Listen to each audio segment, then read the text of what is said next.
Welcome, Dr. Joshua Lollar from the Department of Religious Studies at KU. Dr. Lollar is a scholar of Eastern Christianity with specific interest in Greek and Syriac patristics, Byzantine culture and theology, and modern Orthodox Christian thought. He approaches the field of patristics from the perspective of intellectual and literary history, and he's particularly interested in the way early and medieval Christian practices reveal a distinctive aesthetics of paideia and self-formation, and of how these ideas were transmitted and transformed from community to community. Dr. Lollar's most recent publication, if this is recent, it is entitled "To See into the Life of Things, the Contemplation of Nature in Maximus the Confessor and His Predecessors." And this book was published in 2013, and it's a study of the religious philosophy of Maximus the Confessor, who's one of the most important figures in the formation of Byzantine religious and philosophical culture. So thank you for coming, Great. And the floor is yours. Thank you very much. I'm very glad to be back to talk to you all again. This talk is part of a long translation project that I've been doing for the last number of years, or perhaps it's been doing me. I'm not sure which is which. I've been translating the Ambiguity to John of St. Maximus the Confessor, the same text that I wrote on.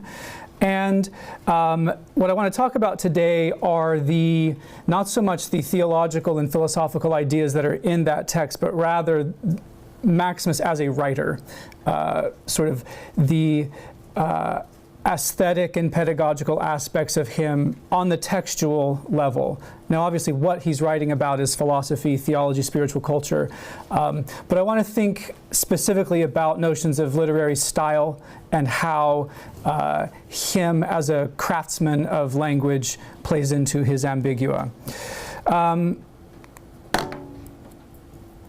I want to begin with a little bit of historical background for Maximus insofar as it informs how we can imagine his intellectual formation and what it might mean for him to be a writer. Now, I'm giving you two versions of Maximus's life. This is a controversial area in Maximus scholarship. Where was he born and how was he educated? And obviously, his formation has a lot to do with his expectations of what it would mean to be a writer. So this is why it's relevant to this topic.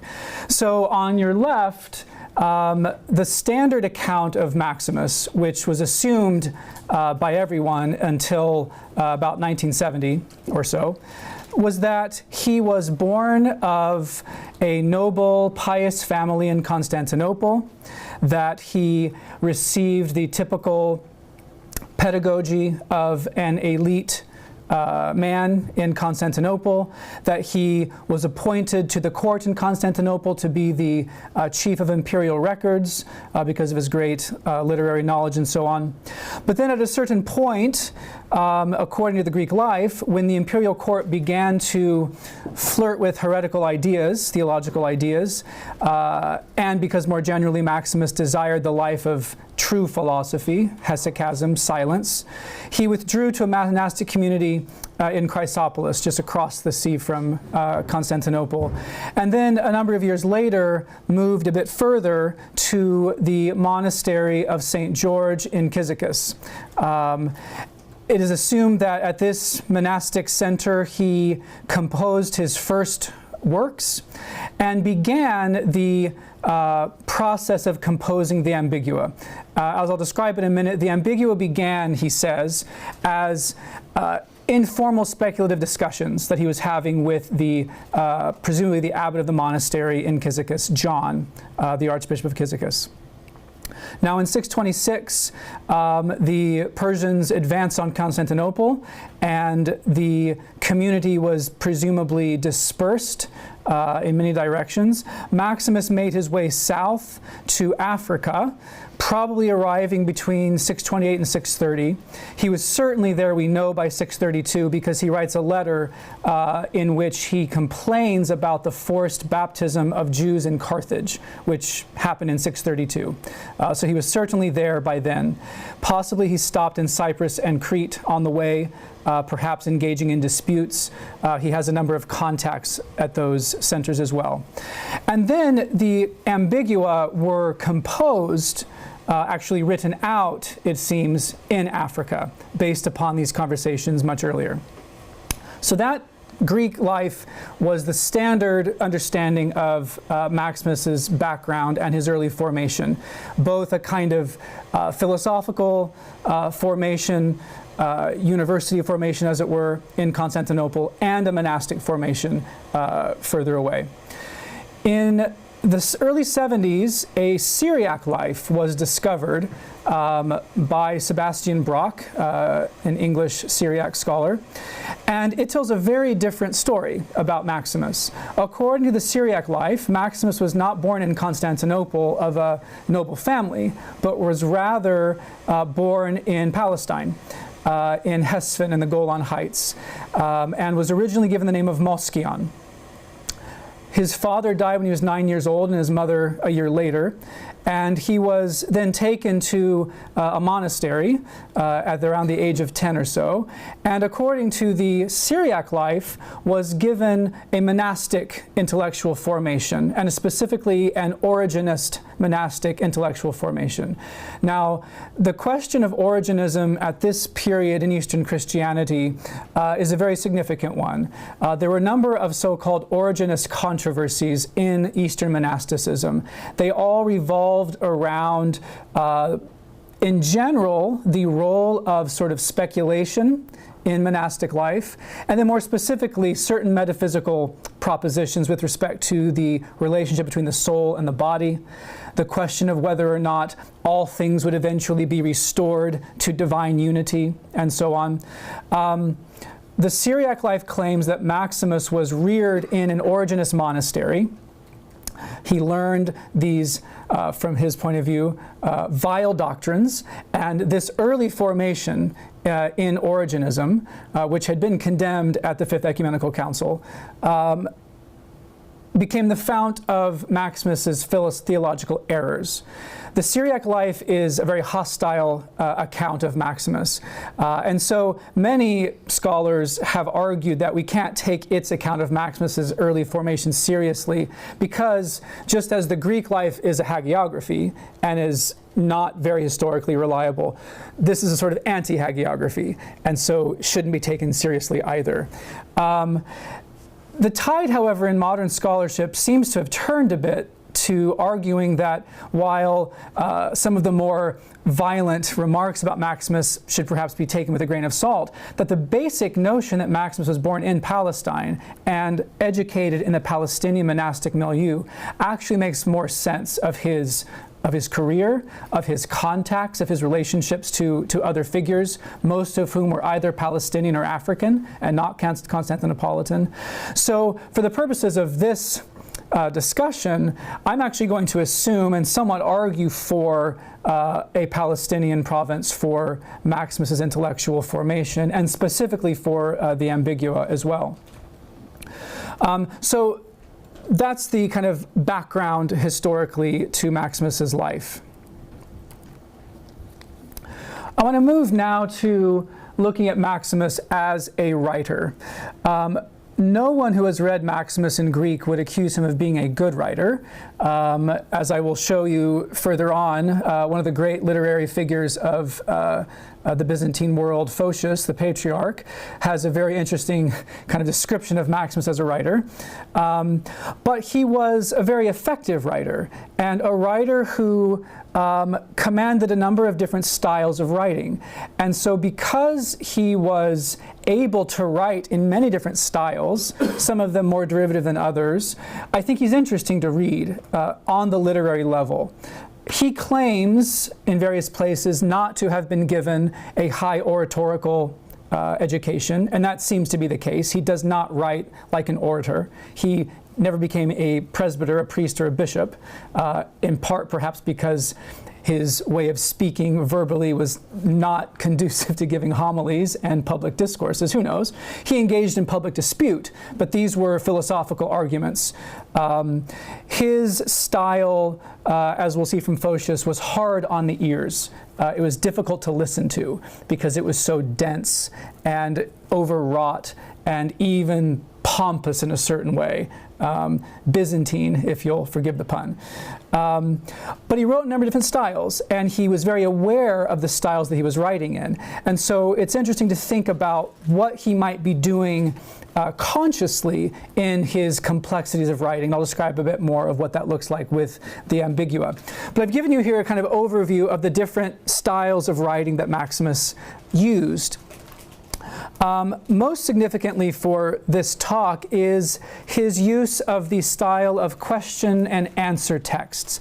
This was, of course, a common style in the ancient world, both amongst Hellenistic philosophers and kind of school culture, and also in the monasteries, and also more generally in Christian discourse, especially biblical exegesis discourse. Maximus has one text that is very strictly a question and answer text, his book on the ascetical life. It's the first thing that it appears that he wrote. And it is a dialogue between an elder, a geron, and a disciple, in which they discuss the basic issues in the life of asceticism. Then there are a couple of sort of a subset of question and answer discourse, so-called aporia or ambigua discourse, in which it's not so much a matter of a dialogue or posing questions and answers, but rather posing problems, problematic ideas, problematic questions, problematic passages from the tradition that are then explained according to the tradition. And Maximus has a number of these as well. In early work, the Questions and Doubts, which treat both confusing scriptural passages and also confusing passages from the patristic tradition. The Ambiguity John, which I'll be talking about in more detail, which is a commentary, speculative commentary on difficult passages from a 4th century Father Gregory the theologian, who by Maximus's time was sort of the gold standard of Orthodox discourse. If you could quote Gregory, you were right, but he was quoted to different effect. So the question of what Gregory meant was an important one. And then finally, his questions addressed to Thalassius, which are questions of aporiae from the Bible, from Scripture. The aporiae are the most interesting from my point of view on a literary level, and so I'll be focusing on the Ambiguity John in a moment. He also wrote commentaries, not long, but interesting and effective commentaries, one on the Our Father, on the Lord's Prayer. And this text is very interesting because it shows how Maximus can be very clear, very disciplined, very organized when he wants to be. He doesn't often want to be, but when he wants to be, he can. And so the On the Lord's Prayer shows him methodically spelling out in very clear terms his teaching. He has a commentary on Psalm 59, which is very much in the kind of Origenist tradition of allegorical mystical exegesis, line-by-line exegesis of the Bible. He also has an interpretation of the Divine Liturgy, which takes the liturgy, including the church building itself, as its text, and sort of allegorizes it and gives it a mystical interpretation. Maximus also wrote in the typical monastic form of chapters, short paragraphs, pithy sayings that encode some kind of a teaching. He has two collections of these, the chapters on love, which are 400 individual chapters, 4 centuries, and the chapters on theology. These tend to be, again, much clearer, precise statements, and I'll give you an example of what he says about his chapters on love in a moment. We also have short definitions of terms, defining especially sort of philosophical terminology. He wrote a number of brief essays, often referred to as the opuscula, little works, both on theological and philosophical terms.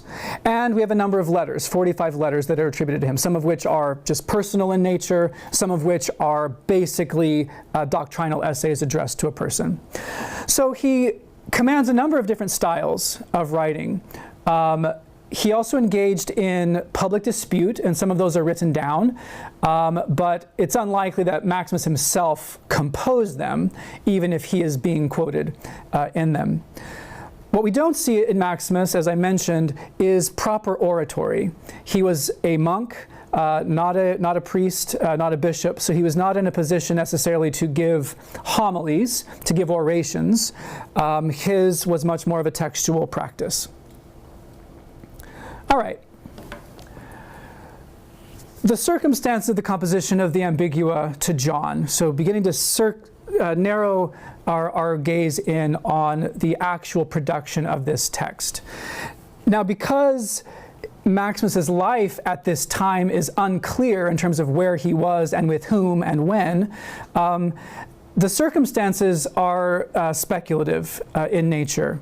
He tells us that he received a letter from John, to whom these Ambigua are addressed, in which he was ordered, Maximus was ordered, to write out the content of the discussion that he and John, and perhaps some of the other community members, had about passages from the orations of Gregory the theologian that were perplexing us, he says. So this is where the term aporia comes from. He says, we were perplexed, or these passages were perplexing to us. Ton aporithen ton imin kephaleon, over which we labored together when we were together. So it appears as though Maximus and John had a number of passages from Gregory that were confusing, that were perhaps being used to fund what they took to be non-orthodox positions of theology, and they sought to work them out and understand them within their understanding of what orthodoxy would require. Now, this sort of trope of making the aporia literature, the question and answer literature, a written account of an originally oral discussion is a trope across this genre. Earlier works, we see the same thing. The author of the collection of questions often says, I didn't want to write any of this down, but because you asked me to, I will. So the relationship between orality and written discourse is an interesting one with respect to question and answer. Obviously, question and answer happened orally in a school context. It happened in a monastic context within Christianity. As we'll see, however, with Maximus, the orality of the Ambigua is almost impossible to imagine because of their complexity. And so I want to think about how the oral becomes the written in Maximus's composition of the Ambigua. So again, the assumed account is that John, to whom these Ambigua are addressed, was the Archbishop of Cyzicus, and that the discussions that Maximus refers to happened at his monastery, Monastery of St. George, in around 624 to 625, before the Persians came and the community was dispersed.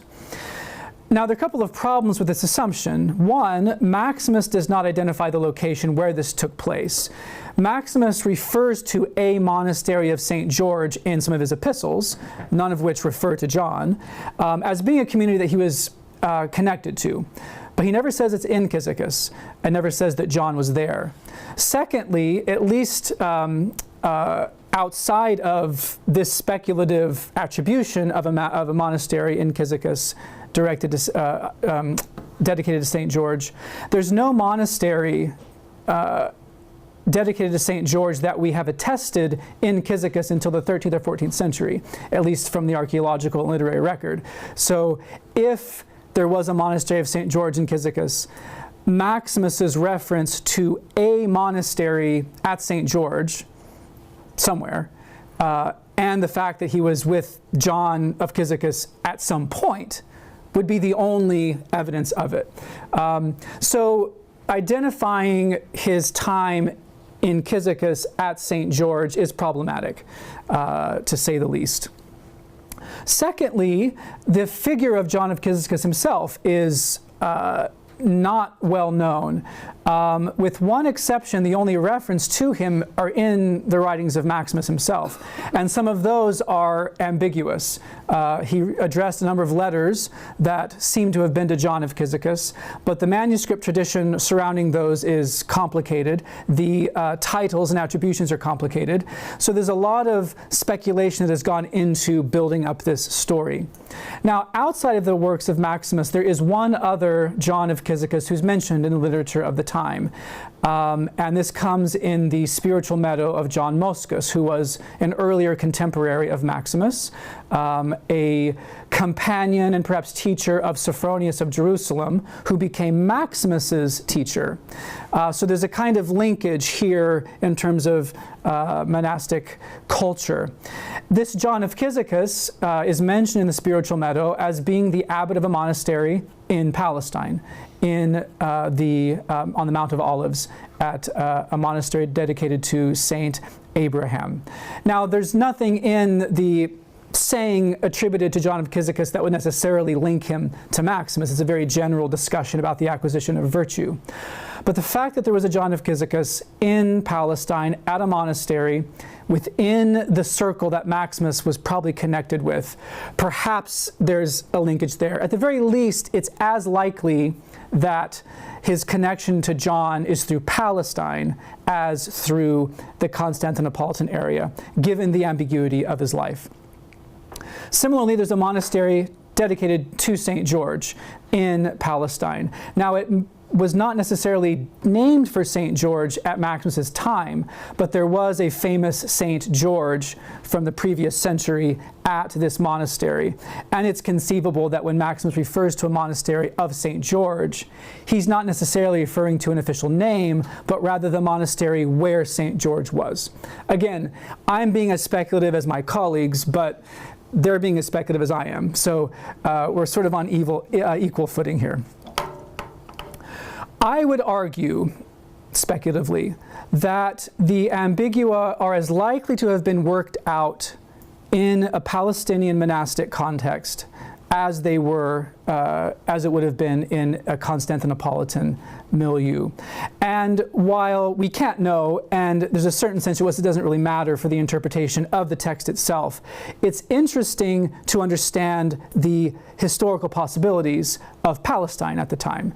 The ambigua are extremely allusive philosophically. There's an enormous amount of Greek philosophy going on in them, and this could give us an interesting kind of view into the kinds of things that Palestinian monks were interested in, if indeed he was working these out in that milieu. Previous generation, it's very clear that there was a lot of movement between Palestinian monastic culture and properly, as it were, Hellenistic philosophical culture, especially centered in Gaza, also in Alexandria. We see a lot of back and forth between the Christian community and the monasteries and the philosophical schools, which were still active at the time. And so we could see what Maximus is doing as a kind of later resonance of what's going on in this earlier generation. Anyway, that's a speculative kind of circumstance of the composition. The text itself, then.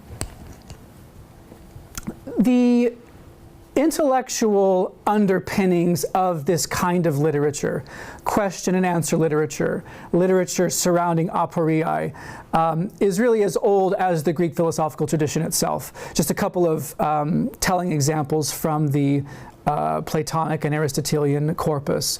So in the Meno, famous dialogue about the possibility of knowledge in Plato, Socrates is talking about the beginning of inquiry.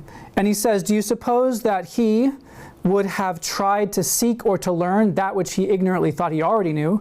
Before, having been brought before his lack of knowledge, he fell into perplexity, isaporion, and only then desired to know. So aporia, perplexity, confusion, is the beginning of thinking, the beginning of philosophy, the beginning of the quest for knowledge. And then Aristotle, in the Metaphysics, it is necessary first, with a view to the understanding we are seeking, that is, the knowledge of causes, metaphysical knowledge, that we lay out the difficulties, that we spell out the aporia, this is the verbal form, which must be approached first. To untie the knot is not possible for those who are ignorant of it. The idea being that in order to understand anything, you have to first get very clear as to what is incomprehensible in it. You have to identify all of the problems before you can begin to untie them. So the assumption is that knowledge is a process of untying. Knowledge is a process of getting out of confusion.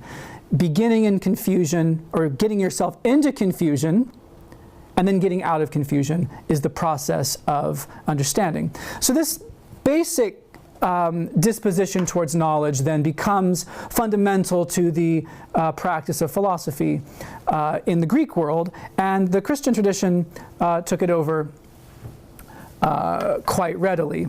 So a number of examples of the kind of literature that grow out of this basic posture of aporia. We have, out of the Aristotelian tradition, problemata. These were attributed to Aristotle, but very clearly weren't written by Aristotle directly, but are from his tradition. And these tend to revolve around questions of natural philosophy. Why do things happen in the world the way that they do? We also have collections, famous collections of so-called Homericas ditimata, Homeric problems, problems with the reading of the Homeric epics, how to reconcile different aspects of the narrative, why are the gods talked about in the way that they are talked about, and so on. So we have a number of later late antique Greek philosophers who have collections of Homeric questions. And then more straightforwardly philosophical problems of the type aporiae kailesis, problems, confusions, and solutions. So very famous Damascus, the last head of the Athenian Academy, has an important collection of problems and solutions that deal with philosophical questions. In the Christian tradition, we have quite a number of examples of the genre as well. Many of them revolve around the interpretation of the Bible, but not all of them. So we have more doctrinal questions and responses, like in Justin. Eusebius and Theodoret have collections that are specifically about the Bible. Basil of Caesarea's long monastic rule is organized as a question and answer discourse. Zacharias of Mytilene, one of these characters from Gaza that I mentioned earlier, has a dialogue, philosophical dialogue, setting a Christian over against a pagan philosopher, arguing about the origin of the universe and so on. So we have a number of different uses and examples, to the point that some scholars would argue that this style of discourse was sort of the preferred method both of Hellenistic philosophers and of Christian teachers and philosophers to sort of gather a comprehensive presentation of the knowledge of their tradition. The plastic possibilities of this kind of discourse allow for many different kinds of problems, ideas to be gathered together and allow for a robust kind of encounter with the tradition as a living tradition. So it's very attractive both to the Hellenic world and to the Christian world, precisely because at this time the question of the stability of these traditions is precisely in question. So a number of contemporary scholarly appraisals of this kind of literature then to help orient an interpretation of Maximus's use of the ambigua. So first, there's a question of if questions and answers are actually a genre of literature at all. Does it make sense to think of them as a consistent genre? Or is it more of a form or a style or a modality of discourse? Related to that, what kind of truth is presupposed by a question and answer discourse? Secondly, as I mentioned, scholars point out how flexible this style of discourse is, so that it can accommodate itself really to any use at all. So that, the last point, these texts are seen precisely to be instrumental. They are perhaps the most useful form of discourse in the ancient world for conveying on the social level a kind of sociology of knowledge. One scholar makes a distinction between question and answer literature, between what he calls question literature, ditemata literatur, and questions and answers that are more about introducing a subject matter, that are more focused on organizing a specific text rather than in treating individual problems. Related to that is the distinction between aporiae and erotapocracies. So erotapocracies is the term for questions and answers, aporiae the term for problematic passages or issues. And here the distinction is between discourse that focuses on sort of self-contained and individual problems that may or may not be related to each other, and a collection of questions and answers that sort of unfold a consistent theme. So in, for example, Maximus's life, ascetical life, it's a question and answer discourse that is focused on a specific theme that sort of systematically unfolds a basic teaching. Many questions of aporiae are not that. Each chapter is sort of self-contained and doesn't need to be read in relation to the others. I will argue that the Ambigua is a blending of these two, actually. Another scholar refers to question and answer discourse as a discursive matrix. That is a place in which discourse is gathered, but also is fruitful, allows for a continuation of the discourse. Related to the next point, some scholars speak of question and answer literature both as a discourse of gathering knowledge and also as a discourse of extending knowledge.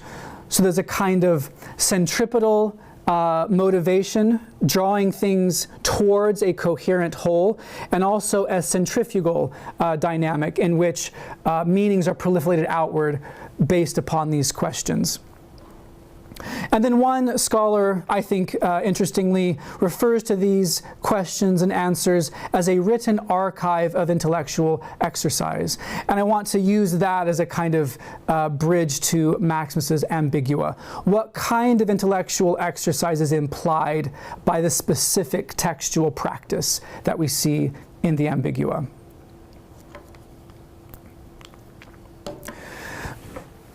So I think the Ambigua de John are a blending of these two styles of question and answer literature. So I would want to call them an isogogische ditemata, a organized and systematic unfolding of a theme by means of individual problems and questions.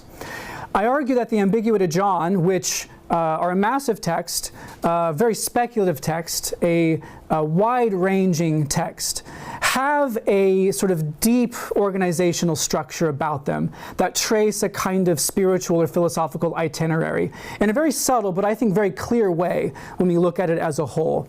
And I've given a sort of outline of how I think this text unfolds. It begins with an analysis of affectivity, of the life of passion, which is the beginning of ancient spiritual culture. Very famously, when Porphyry organized Plotinus's Aeneids into a kind of standard form, the first text that he put, which was one of the last that Plotinus wrote, begins with the question, to whom do all of our passions basically belong? Is it my soul? Is it my body? Is it a connection of those two? Is it something different altogether? The question of the location of affectivity, of pathos, is the first question of philosophy, as it were. And Maximus begins his Ambigua with an analysis of that. He then goes through a long and multifaceted analysis of spiritual and philosophical life, which he talks about as being a kind of transit through the material world. He then analyzes the relationship between God and language. He then analyzes the renewal of nature and the specifically Christian economy of salvation. And then he gives a bunch of biblical examples of what he has just talked about, of philosophical transit and of the renewal of nature. He concludes then with a kind of reflection on the nature of spiritual life and pedagogy, in which he refers to the Word of God playing in the world with us, teaching us like children, teaching us like an adult plays with children to keep its attention. So I think that the Ambigua are both a collection of individual problems, but also a coherent whole that unfold a specific teaching, specific point. All right. To think about the language of the Ambigua then, how Maximus actually writes. I want to begin with a passage from Northrop Frye's Anatomy of Criticism. As I began, Maximus is not a literary writer in the way that even Plato is absolutely a literary writer. Maximus is a philosopher, like Plato, but he does not write in a literary way like Plato does. And he is certainly not a imaginative writer in any kind of literary sense. However, his texts are still open to, and I think deserve, to be read for their literary quality. And so I'll begin with this quotation from Frye, who is talking specifically here about non-literary literature and how to evaluate it from a critical point of view. What he refers to as assertive, descriptive, or factual writing, philosophy, history, theology, and so on. These texts tend to be, or attempt to be, direct union of grammar, which is the linguistic aspect, and logic, which is the sense, the meaning of what is being said. So an attempt to directly unify language and meaning, grammar and logic. An argument cannot be logically correct unless it is verbally correct, the right words chosen, and the proper syntactical relations among them established. So the question I want to ask is, what kind of meaning is implied, or what kind of meaningfulness is implied by Maximus's choice of language and syntactic structure? He doesn't have to write in the way that he does in the Ambigua. We have other texts where he writes differently. So I'm taking it that he chose to write in this extremely complex style for a reason. Somehow the logic of what he's saying entails this certain grammar and syntax. Now, the colorful passage from Photius. Photius is here. Photius made a long catalog of the books in his library, and talks here about Maximus. He's referring not to the Ambigua in this passage, but to another collection of aporii, to the questions to Thalassius. I would claim that if this applies to the questions to Thalassius, it all the more applies to the Ambigua, because the Ambigua are worse / better than the questions to Thalassius on all of these terms. So it's worth quoting in full this passage from Photius. I think it's quite colorful and even funny. So Maximus's language is overwrought because of his constant use of periodic sentences, and he very much likes to break his clauses up with inserted phrases that separate related terms. Hypervaton is the technical term for that, where you have to sort of suspend your disbelief across into sentence until you figure out what's the actual noun he's talking about. His style proliferates with amplifications, and he is not attentive to the precise use of words. For these reasons, his writing is shot through with opacity and obscurity. In subjecting his discourse to a harsh-sounding pomposity in terms of composition and cadence, he doesn't even try to be pleasing to the ear. And his use of metaphor does not spring up with elegance and charm, but rather is employed in quite a superficial and haphazard way. He mixes metaphors all the time in his writing. He nearly wears out even those who are committed to studying him carefully, as his solutions to the proposed difficulties are elaborated far beyond the text and narrative as it is known, more so even than the very difficulty he is addressing. But if anyone wants to open up his mind through elevated studies and contemplation, he will not find any that are more complicated and demanding than these. For Maximus gathers together into a unified discourse perplexing statements from earlier figures and adds additional problems from his own rigorous work that presents certainly no less, if not more, subtlety and complex elaboration. But then he sort of begrudgingly acknowledges Maximus's piety. In all of this, his piety and the purity and genuineness of his desire for Christ shines through. So Photius thinks that Maximus's solutions to problems are more problematic than the problems he's trying to solve. And for Photius, at least rhetorically, this is a criticism of Maximus. Maximus is opaque. He's incomprehensible. He writes in a style that is pompous, turgid, and almost impossible to bear.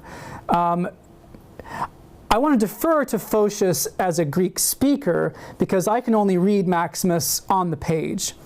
But what's interesting is this issue of being pleasing to the ear. Maximus certainly wouldn't have been pleasing to the ear and may have been incomprehensible orally in terms of the ambigua. But this has led at least one scholar, an editor of these Questions of Thalassius, to argue that Maximus's text in the Ambigua was not intended to be read aloud. That it's one of the few cases where you could argue in the ancient world that it was a text that was more of a map, more to be seen, to be looked at, rather than to be listened to. Whether or not we can say that with certainty, it does get at something significant, I think, about Maximus's compositional style. His style was not a style to be sort of heard and assented to on a hearing. He was precisely not a rhetorician. Now, it's ironic, perhaps, that the person he is interpreting in the Ambigua was a rhetorician, the great early Byzantine rhetorician, Gregory the theologian. Maximus takes a completely opposite linguistic path, however, than that. So what's going on to hasten to the conclusion here? So Maximus has a very complex style in the Ambigua, but he can also write in a simple style. And I think looking at what he says about his simple style can help us understand, perhaps, what he's doing in his complex style. So in the prologue, the epistle at the beginning of his chapters on love, which are very simple, straightforward passages. If I were to begin a seminar on Maximus's Greek, I'd begin with these. They're easy to read. Maximus talks about his compositional style. He says to the person to whom he has addressed these chapters, "You should know that these chapters are not the products of my own thinking.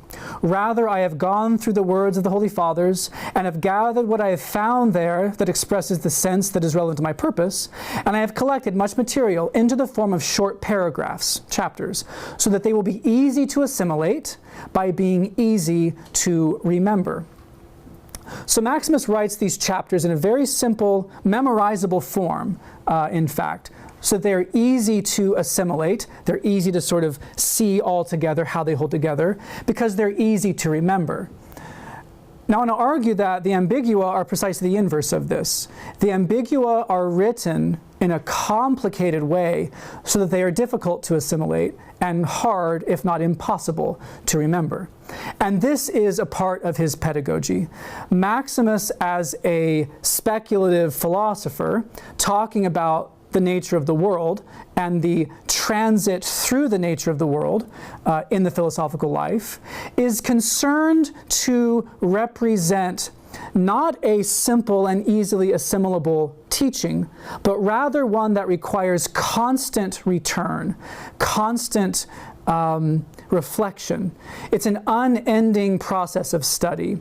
So when Maximus sort of makes his solutions to the problems more problematic, what he is doing is he is extending the possibility of reflection. Maximus has an idea that our approach to the divine in sort of mystical ascent is an unending, infinite movement towards the infinite. And so his text, the Ambigua, is a kind of literary production that seeks to represent that. So if we can think about literature as a mode of representation. On the one hand, we could say the Ambiguity are a representation of reality in the Auerbachian sense. And so one of my colleagues, another interpreter of Maximus, writes very beautifully, Maximus's inexhaustible complexity of language, his subjection of every surmise to ongoing renewal, ever more ingeniously approaching that which cannot be approached or named, virtualizes the very unfolding of creation. So the Ambigua are a kind of textual example of the ongoing proliferation of the created world, which is their subject matter. We can also see the Ambiguity as the representation of a form of life. And here I'm relying upon the recent work of Agamben on monastic rules. Agamben talks about a form of life as being a life that is linked so closely to its form that it proves to be inseparable from it. And he sees monastic rules as a kind of literary witness to this fusion of formality and life itself. So we could see that the Ambigua as a discourse are a kind of representation of this form of knowledge, not simply conveying knowledge as data, but conveying knowledge as knowing, knowledge as discourse. This is why they continually frustrate the reader. You cannot close down the discourse because of their complexity of language. It's built into the syntax. So if we kind of take the grammar and the logic analogy from Fry, the logic of the Ambigua, the logic of the spiritual life that Maximus is trying to get at, is this open-ended, ongoing movement towards the divine. So on the level of grammar, he is sort of constantly breaking syntax so that it is constantly open to this mode of transformation. Okay, I think I've exhausted my voice and my slides, so I will stop there.